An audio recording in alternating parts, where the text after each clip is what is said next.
बिहार के चुनाव नतीजे में बीजेपी ने ऐसा क्या देखा कि नीतीश कुमार के गठबंधन धर्म पर उठने लगे हैं सवाल। नमस्कार, मैं हूं आपके साथ पंकज और आप देख रहे हैं वन प्लस न्यूज। लोकसभा चुनाव के नतीजे आए 11 दिन हो चुके हैं। केंद्र में नरेंद्र मोदी की अगुवाई में नई सरकार का गठन भी हो चुका है। कैबिनेट ने कार्यभार भी संभाल लिया है और अब स्टेट लेवल पर चुनाव नतीजों की समीक्षा का दौर शुरू हो गया है।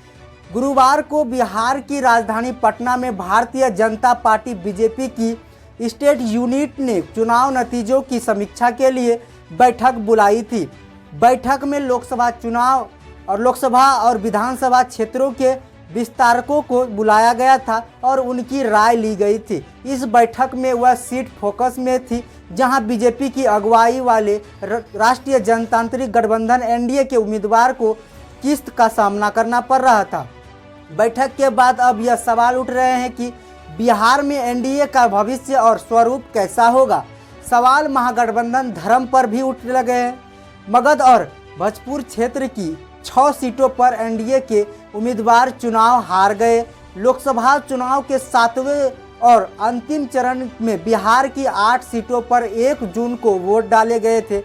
इसमें 6 सीटों पर एनडीए की हार हुई। यहाँ 4 सीटों से बीजेपी के उम्मीदवार मैदान में थे।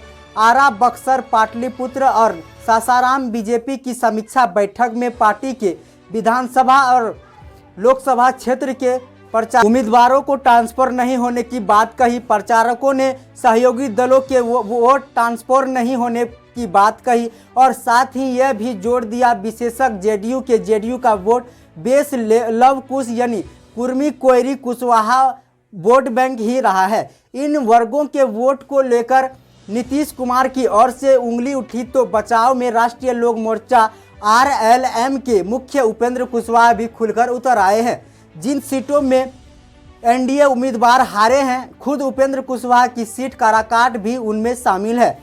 काराकाट में भोजपुरी फिल्मों के अभिनेता पवन सिंह मैदान में उतरने से उपेंद्र कुशवाहा को नुकसान हुआ और वह न सिर्फ हारे, तीसरे स्थान पर रह गए। काराकाट से आरजेडी उम्मीदवार कुशवाहा जीत गए। उपेंद्र कुशवाहा ने एक अखबार में छपी खबर की कटिंग पोस्ट करते हुए सोशल मीडिया प्लेटफॉर्म एक्स पर लिखा, एनडीए के सभी घटक दलों के नेताओं को कुर्बत निवेदन है कि ऐसी खबरों को पब्लिक डोमेन में जाने से रोकें।